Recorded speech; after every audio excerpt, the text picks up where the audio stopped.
But be sure of this. Matthew 24:43. యేసుక్రీస్తు ప్రభువారు ఇక్కడ మత్తయి సువార్త 24:43లో చెప్తూ ఉన్నాడు, If the head of the house had known at what time of the night the thief was coming, he would have been on the alert and would not have allowed his house to be broken into. దీని గురించి జాగ్రత్తగా ఉండమని, ఏ జామున దొంగ వచ్చునో ఇంటి యజమానికి తెలిసి ఉండిన ఎడల అతడు మెలకుగా ఉండి తన ఇంటికి కన్నం వేయనేయడని మీరు ఎరుగుదురు. For this reason, you be ready too, for the Son of Man is coming at an hour when you don't think he will. మీరు అనుకొనని గడియలో మనిషి కుమారుడు వచ్చును గనుకనే మీరును సిద్ధముగా ఉండుడి. See, if a thief had given advance warning to a house saying, hey, fellas, I'm coming there at 2:45 tomorrow morning, be ready. Well, the house owner would be ready. ఒకవేళ ఉదాహరణకి ఒక దొంగ, నేను మీ ఇంటికి రేపు 2:45 దొంగతనం చేయడానికి వస్తున్నానని హెచ్చరికనిచ్చినట్లయితే ఆ ఇంటి యజమానుడు సిద్ధపడి ఉంటాడు. But no thief gives warning like that. ఏ దొంగ కూడా అలా హెచ్చరికలు చేసి రారు. And so the coming of Christ is likened to the coming of a thief in the night. క్రీస్తు యొక్క రాకడ కూడా రాత్రి జామున వచ్చు దొంగ వలె ఉంటుంది. But not for believers. That's for the unbeliever. అది విశ్వాసులకు కాదు, అవిశ్వాసుల గురించి. That's very clear. A lot of people misunderstand that. They think Christ is coming like a thief in the night for believers. Not at all. చాలా మంది దీన్ని అపార్థం చేసుకుంటారు. యేసుక్రీస్తు ప్రభువారు ఆయన యొక్క రాకడ రాత్రి దొంగ వలె ఉంటుంది విశ్వాసుల కోసం అని తప్పుగా అర్థం చేసుకుంటారు. కానీ కాదు. See in 1 Thessalonians chapter 5, 1 Thessalonians 5 verse 2, you yourselves know full well that the day of the Lord will come just like a thief in the night. మొదటి తెస్సలోనిక 5:2లో ఇక్కడ చెప్పబడింది, రాత్రి వేళ దొంగ ఎలాగ వచ్చునో అలాగే ప్రభు దినం వచ్చునని మీకు బాగా తెలియను. That's speaking about the coming of Jesus Christ, the day of the Lord, just like in 2 Thessalonians chapter 2 verse 2, the day of the Lord. ఇక్కడ ప్రభువు దినము అంటే ప్రభు యొక్క రెండవ రాకడ గురించి చెప్తూ ఉంది. 2 తెస్సలోనిక 2:2లో కూడా ప్రభువు దినము అని చెప్పబడింది, అంటే ప్రభు యొక్క రాకడని. Will come like a thief in the night. రాత్రి వేళ దొంగ ఎలాగ వచ్చునో అలాగే ఉండును. While they are saying peace and safety, then destruction will come upon them suddenly. లోకులు నెమ్మదిగా ఉన్నది, భయమేమీ లేదని చెప్పుకొనుచుండగా గర్భిణీ స్త్రీకి ప్రసవ వేదన వచ్చినట్లు వారికి ఆకస్మికముగా నాశనము తటస్థించును. Again he uses the word birth pangs.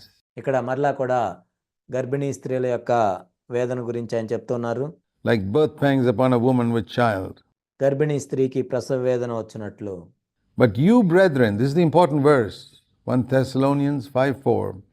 But you brethren are not in darkness, that day should overtake you like a thief. The unbelievers it will overtake like a thief.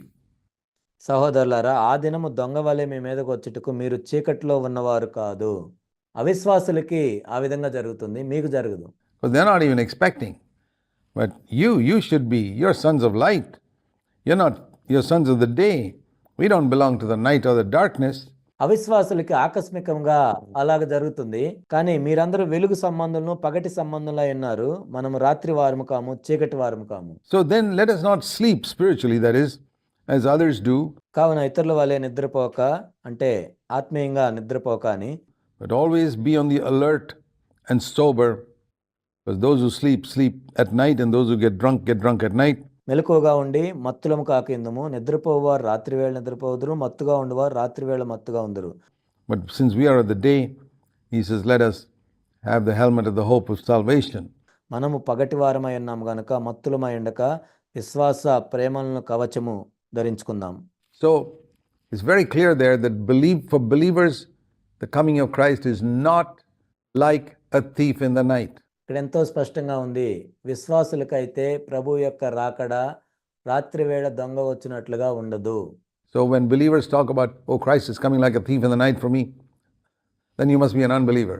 ఒకవేళ ఒక విశ్వాసి ప్రభు నా కొరకు రాత్రి వేళ దొంగ వలె వస్తాడు అని నువ్వు చెప్తున్నట్లయితే నువ్వు అవిశ్వాసివని. Because the person who is a child of light is not living in darkness. His life is in the light all the time. There is no darkness. ఎందుకంటే ఒక దేవుని బిడ్డ వెలుగు సంబంధే ఉంటాడు కాబట్టి వెలుగులో నడుస్తున్నప్పుడు అతని జీవితంలో చీకటి అనేది ఉండదు. Christ is coming, and whenever he comes, it won't be like a thief in the night. You see, Christ is coming for his own. క్రీస్తు ఎప్పుడొచ్చినా కానీ క్రీస్తు యొక్క రాకడ రాత్రి వేళ వచ్చినట్లు ఉండదు. ఎందుకంటే క్రీస్తు ప్రభువు తన సొంత వారి కోసం వస్తున్నాడు. A thief doesn't come to steal what belongs to him. A thief comes to steal something else. ఒక దొంగ తనకు సంబంధించిన దొంగిలించుకోడు, కానీ వేరే వాళ్ళే దొంగతనం చేయడానికి వస్తాడు. But Christ is coming for his own. I belong to him. క్రీస్తు తన సొంత వారి కోసం వస్తున్నాడు. నేను క్రీస్తుకు చెందిన వాడును. He's not a thief coming to take something that doesn't belong to him. తనకు సంబంధించని దానికోసం తీసుకోవటానికి దొంగవలే ఆయన రావట్లేదు. I belong to him. He's coming like as suddenly and unexpectedly without warning, like a thief in the night for the unbeliever. నేను ఆయనకు సంబంధించిన వాడును. ఆయన రాత్రిపూట దొంగవలే ఆకస్మికంగా ఎవరి కోసం వస్తాడంటే అవిశ్వాసుల కోసం వస్తాడు. It's very important for us to understand that. దీన్ని మనం అర్థం చేసుకోవటం ఎంతో ప్రాముఖ్యమైన విషయం. And we must bear that in mind when we read Matthew 24 and verse 43. మత్తయి సువార్త 24:43 చదువుతున్నప్పుడు దీన్ని మనం మనసులో ఉంచుకోవాలి. For this reason, be ready, for the Son of Man is coming at a time when you don't think he will. మీరు అనుకొనని గడియలో మనిషి కుమారుడు వచ్చిన గనుకనే మీరును సిద్ధంగా ఉండండి.